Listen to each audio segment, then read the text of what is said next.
Competition की जो लोग तैयारी कर रहे हैं वो कंप्यूटर सेक्शन पे ध्यान नहीं दे रहे हैं, और कंप्यूटर सेक्शन पे ध्यान न देने की वजह से वो बार बार कंपटीशन में फेल हो जा रहे हैं। अब आइए समझते हैं फेल होने की वजह क्या है। फेल होने की वजह ये है कि वो मैथ, इंग्लिश, जीएस और रीजनिंग इन 4 सब्जेक्ट की अच्छे से तैयारी कर रहे हैं, और इन 4 सब्जेक्ट की सिर्फ आप ही नहीं, सभी लोग अच्छे से तैयारी कर रहे हैं। अब जब सभी लोग इन 4 सब्जेक्ट की अच्छे से तैयारी कर रहे हैं तो इन 4 सब्जेक्ट में लगभग सभी के नंबर बराबर है।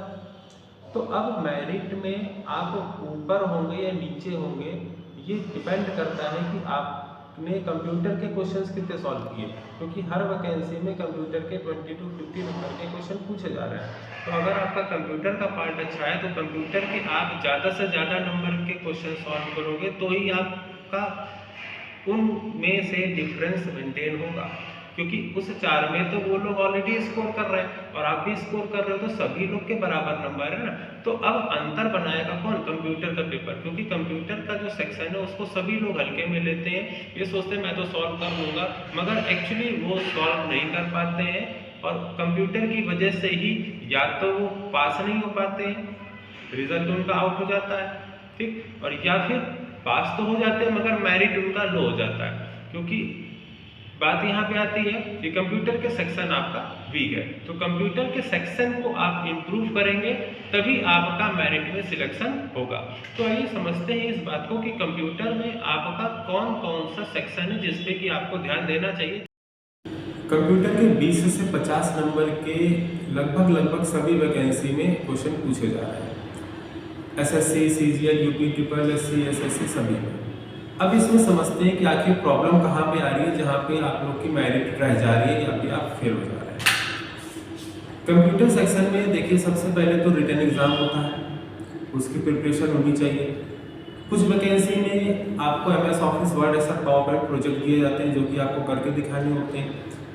कुछ एग्ज़ाम में आपको टाइपिंग एग्ज़ाम लगी होती है इंग्लिश हिंदी की, प्लस उसके बाद आपको ये भी ध्यान रखना है कि कंप्यूटर्स में कौन कौन सी क्वालिफिकेशन आपके पास होनी चाहिए, क्योंकि उनके सर्टिफिकेट भी लगते हैं। अब रिटन एग्जाम की प्रिपरेशन की बात करें तो Microsoft Word, Excel, PowerPoint से और इंटरनेट ऑफ थिंग्स से क्वेश्चन पूछे जाते हैं। तो इनकी अगर आपको तैयारी है तभी आपका मार्क्स अच्छे आएंगे।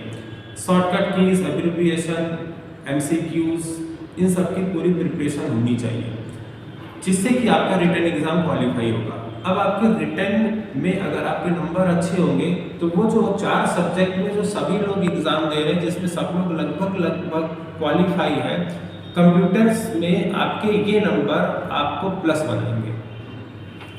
फिर उसके बाद आपको और कुछ तैयारी करनी है, स्किल टेस्ट, क्योंकि जब आपका रिटर्न निकल जाता है तो उसके बाद कुछ वैकेंसीज में वर्ड, एक्सेल, पावर पॉइंट में प्रोजेक्ट दिए जाते हैं जो कि आपको करके दिखाने होते हैं। फिर उसके बाद बात यहाँ पे करते हैं टाइपिंग एग्जाम भी होते हैं। अब टाइपिंग एग्जाम में आपका अगर स्पीड नहीं है इंग्लिश में और हिंदी में तो आप रिटर्न तो निकाल लेंगे मगर आप टाइपिंग में फेल हो जाएंगे, और टाइपिंग में फेल होने की वजह से भी आपका सिलेक्शन नहीं हो पाएगा। अब बात करते हैं यहाँ पे कंप्यूटर क्वालिफिकेशन कौन कौन सी होनी चाहिए। तो कई सारी वैकेंसी में DCA, कुछ में ADCA, कुछ में CCC और कुछ में O लेवल की डिमांड करते हैं। ये डिपेंड करता है कि आप किस प्रकार की गवर्नमेंट की वैकेंसी के लिए फॉर्म भर रहे हैं। तो इतनी प्रिपरेशन आपको करनी पड़ेगी। ये 4 पार्ट आपके मजबूत होने चाहिए, जिसमें कि कुछ ऐसी वैकेंसीज है जिसमें DCA, CCC वाले मांगते हैं, अदरवाइज बहुत सारी वैकेंसीज है जिसमें आपको सर्टिफिकेट की डिमांड नहीं की जाती है आपसे। तो उस वक्त आपको सिर्फ रिटन एग्जाम की प्रिपरेशन, टाइपिंग एग्जाम या फिर स्किल टेस्ट प्रोजेक्ट की प्रैक्टिकल्स की आपको तैयारी होनी चाहिए। अब ये सारे पैटर्न्स जो 4 पार्ट्स हैं कंप्यूटर के सेक्शन की, इसकी तैयारी यहाँ पे ईजो कंप्यूटर इंस्टीट्यूट में कराई जा रही है। ईजो कंप्यूटर इंस्टीट्यूट ISO सर्टिफाइड है, Barra Vishwa Bank, Kanpur, Uttar Pradesh. Website iso.org.in। Contact 9305000775 पे आप कॉन्टैक्ट करके आ सकते हैं। यहाँ पे तैयारी कराई जा रही है।